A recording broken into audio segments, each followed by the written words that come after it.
It's time for the movie raid, movie review, and tonight I'm going to talk about Friday the 13th, Jason Goes to Hell. Jason Goes to Hell takes place, same setting as we always seen in Friday the 13th, takes place at the camp, and we see Jason stalking another victim, but in this case, he doesn't succeed. In this case, he gets ambushed by the FBI, or, the higher government officials and SWAT team people, and they just shoot the living crap out of Jason. They blow him up, and he gets sent to the morgue. And instead of just being the Jason that he is, just rising up and anything like that and killing, there's a different little twist to this. This time, he possesses another person, and that person eats the heart of Jason, and Jason becomes that person. And then we see the whole outcome of this journey of his that Jason does.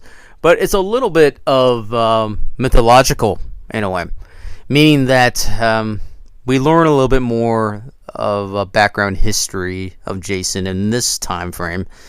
That Jason has a sibling, and the only way to kill Jason is from another Voorhees, a living Voorhees. His other bloodline. So, in order to rid of him forever, so that's kind of like the main objective throughout this whole film. And we also see the help of two other characters. We got this young guy who, just got thrown in the mix, and he's just, kind of dragged through this whole thing. And then we also have the Duke, who has been hunting Jason for a long time, or at least long enough to understand and know how to defeat Jason, which is explained later on in the film itself. But first of all, I like that character Duke. I like the fact that we don't really know a whole lot about him. We just know he knows a very big secret, and he's very cocky about it. And he knows that he can make a fortune based off this one secret that he knows about Jason that nobody knows, which is great. And I like that Duke is not a big guy, a big strong dude. He's got this cowboy mentality. He dresses.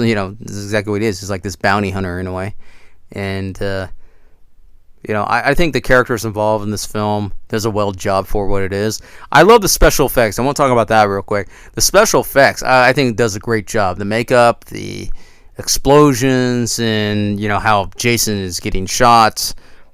And in a way, it's a little comical, but it does kind of give off a little bit of a lightness to this film, as far as what we're used to in Friday the 13th films.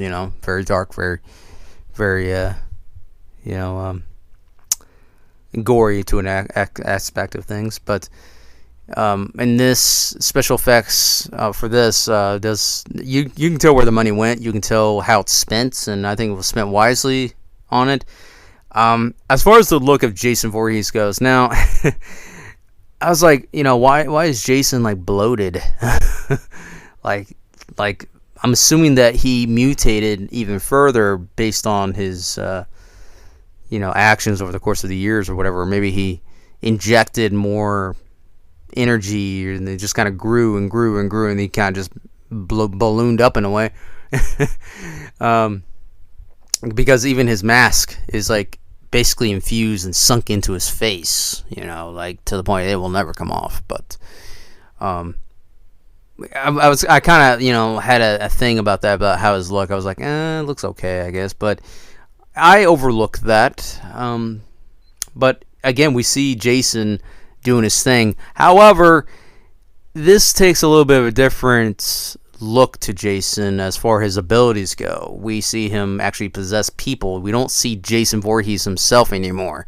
Jason Voorhees, his actual original look, is no longer in this movie. except for at the beginning, pretty much, and we see him being these other people, but we still see that he has incredible force, incredible brute force, and he has this new ability, or at least ability that we have never seen in any Friday the 13th film. We only know that he is just a big brute. He's capable of being very crafty, of killing people, and uses conventional weapons, and has all these options, and he utilizes them to his advantage. Being an expert killer himself. So, and also we also learn that he adapts and learns on his own too. But for this film, we see that this time, the game has changed a bit, which I really like how this has a different look to it. Now, we don't get to see Jason Voorhees as his whole anymore. We just see other people. Now, it could easily divert people away a little bit, because this is not the traditional Jason Voorhees that we were always expected to see.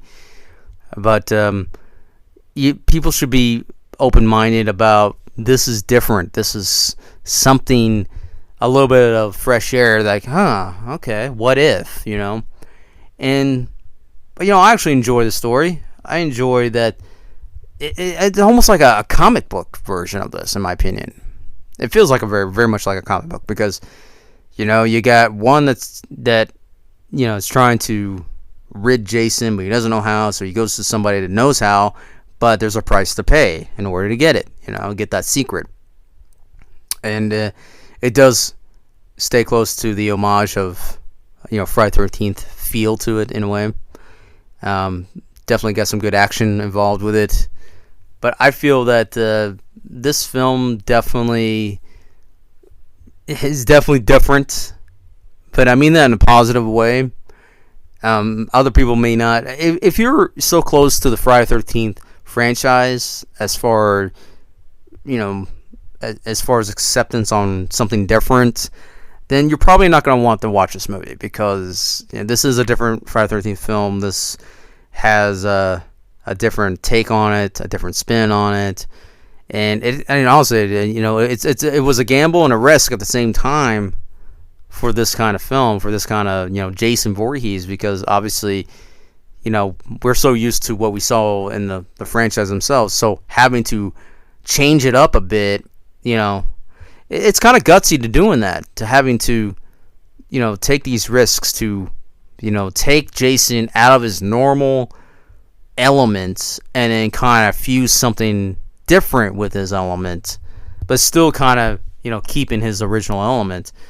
I'm a huge fan of Jason Voorhees, the character itself, and at first I wasn't acceptant to to how Jason looks and how he was doing his thing in this film, but then as I watched it a couple more times, it's like I started getting the feel to it. I started accepting it more than my original thought for this. So I will say that Adam Marcus, the director of this film, you can tell that he wanted to have fun with this. He wanted to make it different. But still make it a little bit scary. Now, as far as the scare effect, the look for it, this is more action based than the usual stalk and prey. The suspense, the horror.